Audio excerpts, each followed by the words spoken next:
Welcome to Milestone Moments, the show where we explore the journeys that lead to success. I'm Sheila Slick, your host and founder of 5 Milestones.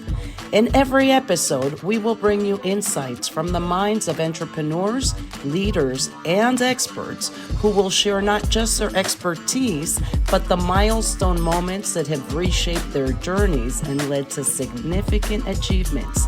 So if you're looking for motivation, you're in the right place. Subscribe now and discover the milestones that mark the path to success. Welcome to another episode of Milestone Moments in Business and Leadership. I'm Sheila Slick, your host. And today, my special guest is Mitch Webb.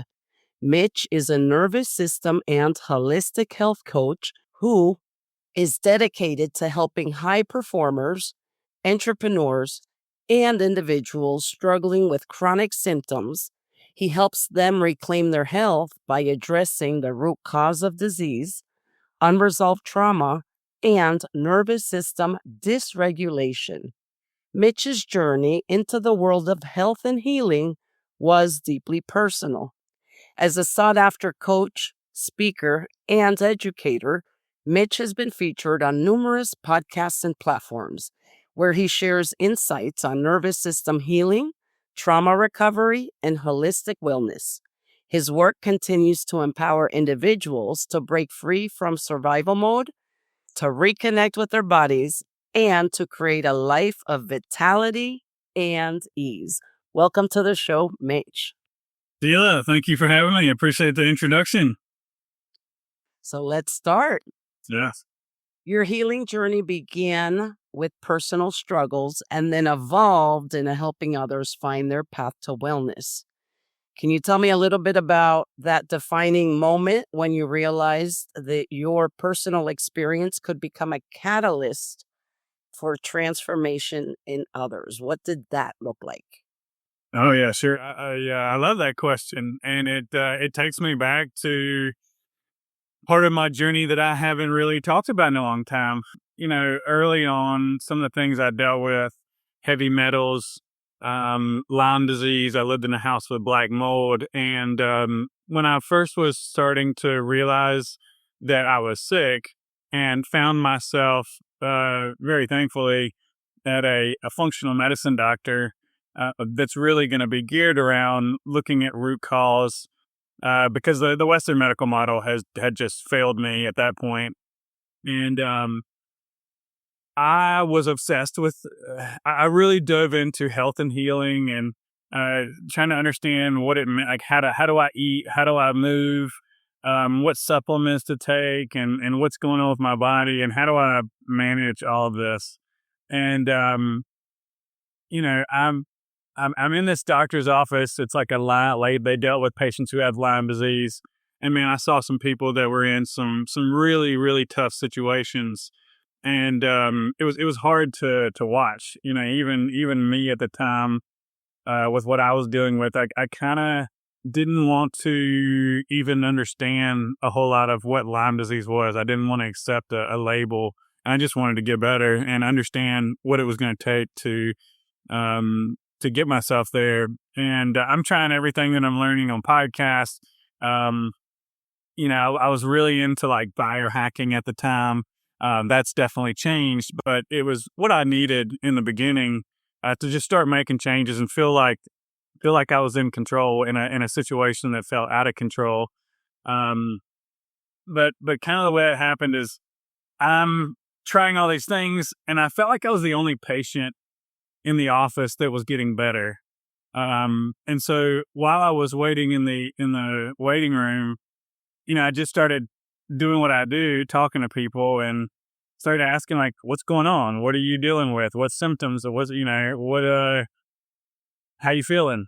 You know, what are you trying? Like, let's chat. And, when people started opening up, you know, a lot of the things that we were dealing with, I'd say physically, mentally, emotionally, psychologically, they were all the same, you know, and it was cool to you know, to have the connection with someone else. And then, you know, I started sharing information of stuff that I had found. I'm like, hey, I've had that symptom too, and this is what helped me, and here's my number, and like keep in touch. So let me know what's working. I was trying, as I still am, learning what it means to heal, and before long, I've got a couple people I'm texting and communicating with and sharing information. And um, I remember, I guess the turning point was that experience, and then realizing how hard to find this information. I feel like I'd learn something and then I'd find out it's bad,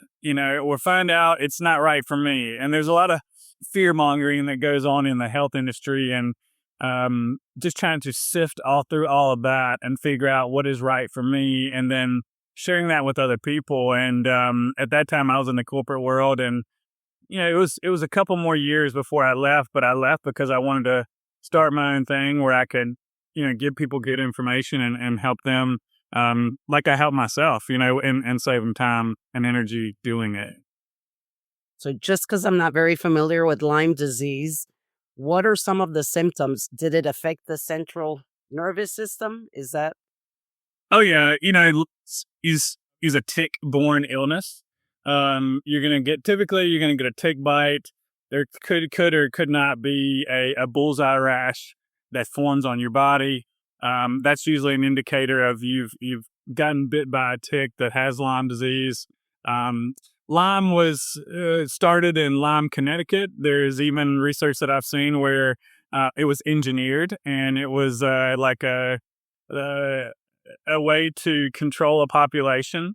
And not real sure of the validity of that, but yeah, whenever I got bit by one, it's mine was different. I had, growing up a country boy, you can probably hear my southern accent. I got bit by ticks all the time.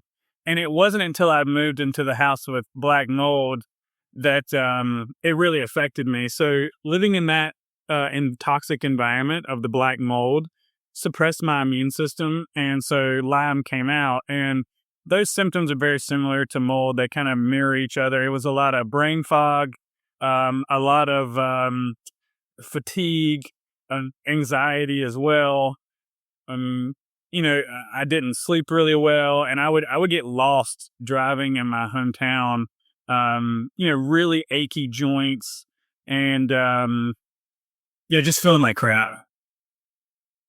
well, when you said country boy, in case you're just listening, you're also a hunter because I'm seeing a lot of nature behind you, your heads and other species. So I was so you were always out in the woods in the wild, but the fact is, even at home, your dog can pick up a tick, right? So it's just insane to hear how such one little creature can create so much chaos. No. So you were in corporate. This happened. You met with other people. You started a support kind of group, and then Oh, and then I got hit with more stuff. I met a really good doctor that helped me with the Lyme, helped me with the mold toxicity detoxing. I was had heavy metals. I was pre-diabetic or diabetic. That could be up for debate. So there were some metabolic issues going on. It's really the perfect storm of these different traumas, illnesses, accidents. I was in a really bad car accident right after that. So I started coaching people and moved to a larger city of Raleigh, North Carolina, to meet some more like-minded people. And I was going to meet one of my first clients. I got hit by a dump truck that totaled my car and left me with post-concussion syndrome for about a year.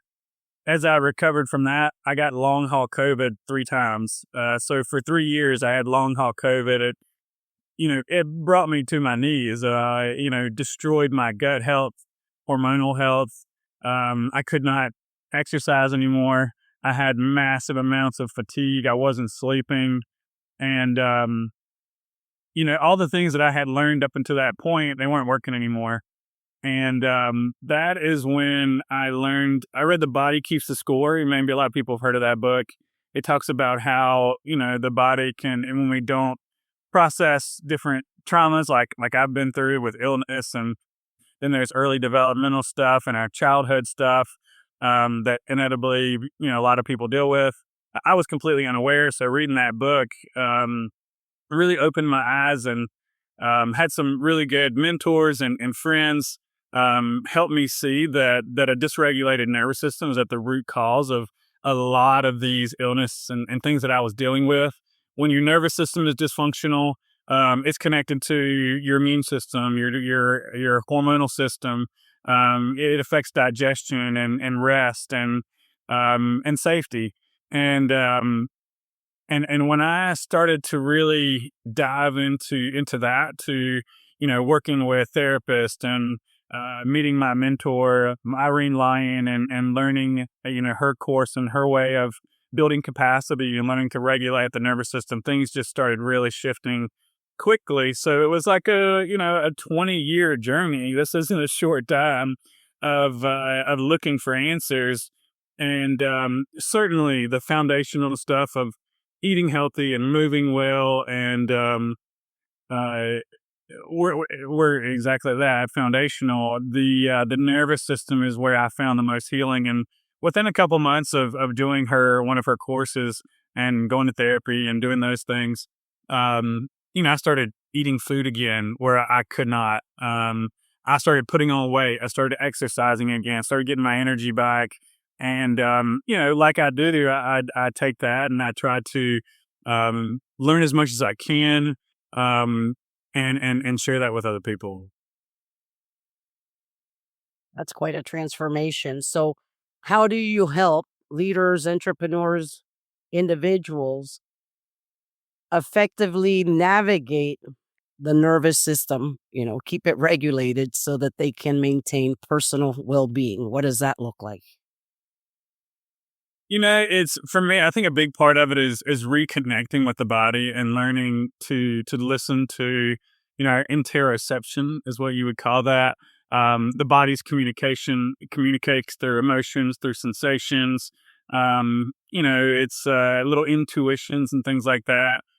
When we have trauma, we tend to quit listening. A lot of people that I work with, we tend to intellectualize, meaning we're gonna squeeze it feels too much from the neck down, and so we disconnect from the body. We squeeze ourselves up into our head, and then we try to think our way to safety.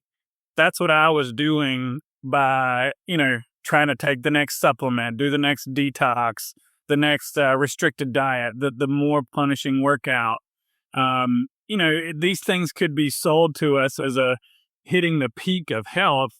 But what I found is I got more controlling and more restrictive, and I quit listening to my body, and I was relying on, external resources. I'm looking for somebody to heal me. I was looking for the perfect diet, the perfect, all these things, the supplement, exercise, and that pursuit of perfection is a losing game. I don't think perfection exists, but it's a response to trauma that says, I have to control these things and create this perfect reality to get what I want. And I just wanted to feel good. I just wanted to be the best version of myself. And so I had to quit listening to all of this, and I started relying on me and listening to my voice. And that's what I do with my clients now. So I take, decades of the basics and health and wellness, and while I'm teaching, it's meeting the person where they're at. It's not telling them what to do. I used to,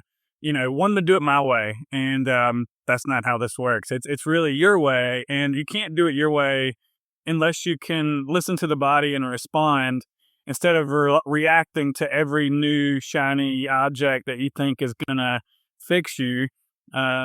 So we start to build that relationship with the body while making sure we're doing the basics of you know really into a nutritional approach that's going to be right for the client. That's very individual. Whether someone has people that I work with, they're going to have gut issues, they're going to have fatigue and these different symptoms like autoimmune disease and the gut issues, the anxiety, and applying a good diet that's supportive, not restrictive, is going to make a huge difference in these scenarios. And so we just kind of checking the boxes. Are we getting sunlight? Are we moving properly? Are we punishing ourselves through exercise? Are we what's the and then we go into the body. What's going on in our body? Maybe we've disconnected for that for so long. We start to listen, and ultimately following our own impulse is what gets us out of the health hellhole that we've found ourselves in from suppressing our body's intuition and wisdom that's always coming through. We just society teaches us to disconnect from that and to not listen to it. So it's a coming home to the body. So if someone, a leader, an entrepreneur came to you and said, I'm suffering burnout, what would that initial session or perhaps an exercise that you would send them to practice look like? Well, I mean, in the beginning, we're gonna get real clear on where you're at and what's going on and what you've tried up until now and just building a relationship, understanding where are we trying to go, starting with the end in mind and getting realistic and clear on how we're gonna get there. And used to I would really take like a shotgun approach and try to do everything at once. And now I'm really listening to the person, trying to meet them where they're at and understand like what's the low hanging fruit. So someone that's burnt out, it depends on if they're ready emotionally or ready at all energy wise to go into some of it just depends on where they're at. Some people are going to need the foundational stuff with nutrition and exercise and always conversation and working through, what's coming up, the different mental and emotional type of things that we deal with as humans on a day-to-day basis. Um, but someone that's in burnout obviously needs to learn how to rest. And for those of us that are perfection, people pleasers, all or nothing, sleep when that's our society. Sleep when you die, burn the candle at both ends. Um, that's hard. That's a different gear. And, we're going to titrate is the word. We're going to go really slow. And maybe we're going to take a minute to feel our butt in the chair, notice our breath, be in our environment, use our different senses, whether that's auditory or visual, to be in the environment. A lot of times I know. If I'm burnt out, if I'm feeling that, I'm usually projecting something I'm afraid of into the future, thinking the worst possible thing, or I'm ruminating on something that's happened in the past. And so, recognizing those tendencies that takes a lot of work to continuously be thinking their way to safety. And often, the only way to get to safety is trusting that we're going to be okay and being here now, being in the environment. And that's a process. And what that is building capacity to be here now.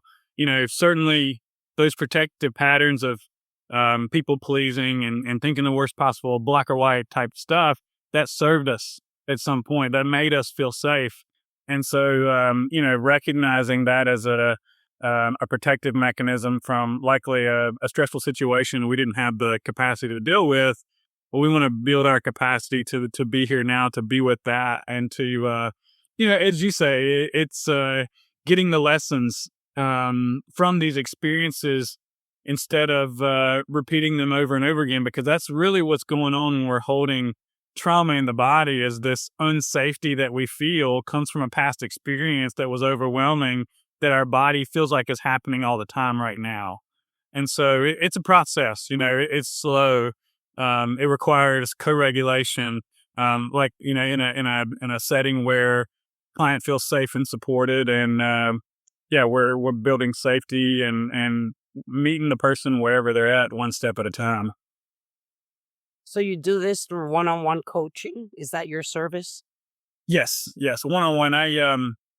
I've had people ask for group coaching. It's something I'm interested in the future. I really enjoy getting in and building a relationship and working together on a really customized level.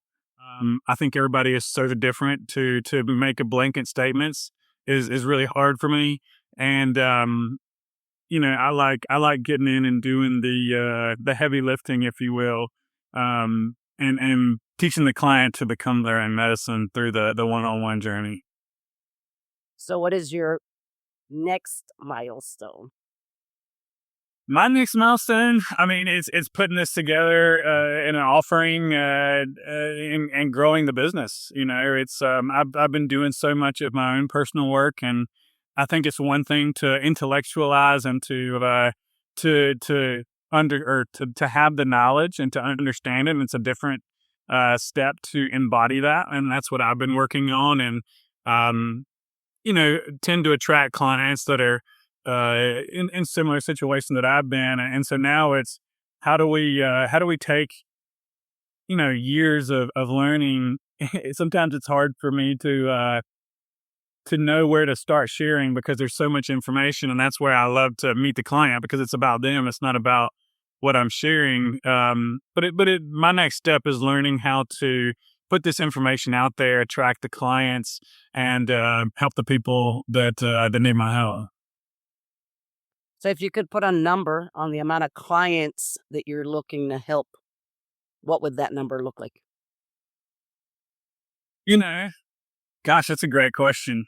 I feel like we're getting into business coaching now. Well, that's my 2 cents for you so that I can help you make it more concrete and set an whole goal for your month. I would love to, just say I don't like working with more than 10 people at a time. That's a little bit too much. The health coaching is very different than this nervous system coaching.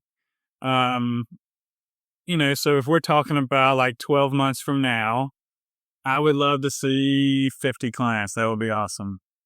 Great. Well, now you vocalized it. So that'll help you visualize it and make it happen. You have 12 months, impact 50 people, and you got this.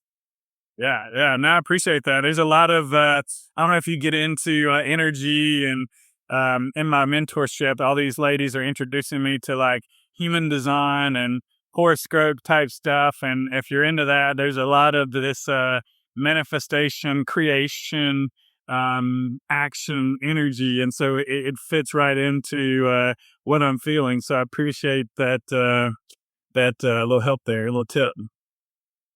Well, I love it. And I always love learning. Like, I'm all about continuous learning.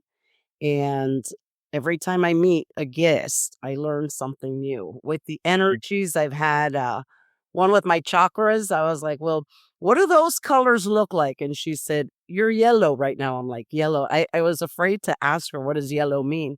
But she started explaining, and somewhere there, she either used the word intellect or something. I was like, oh, just stop.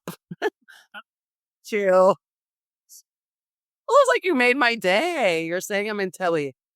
So that's the only thing I heard, but, I love learning, so anytime I can, I Yeah, it's great to be seen, right? yes. Thank you so much for joining me today, Absolutely. I appreciate the opportunity to share. and where can the listeners find you? They can find me on mitchwebb.com. It's my website. I'm on Instagram at kmitchwebb, and can find me on Facebook and LinkedIn under Mitch Webb as well. I've got a free download for your audience to kind of start to unpack a little bit of this nervous system approach and how we can start taking some baby steps towards capacity and regulation. So if you don't mind, I'll shoot that to you if you want to share that in your show notes or something like that. I'd be happy to put whichever link you want on the description of the show so that we can all download it. I may download it myself and learn more about self-regulation and the central nervous system. There you go. I love it. I love it. Well, thank you all for joining us on another episode of Milestone Moments in Business and Leadership. Until next time.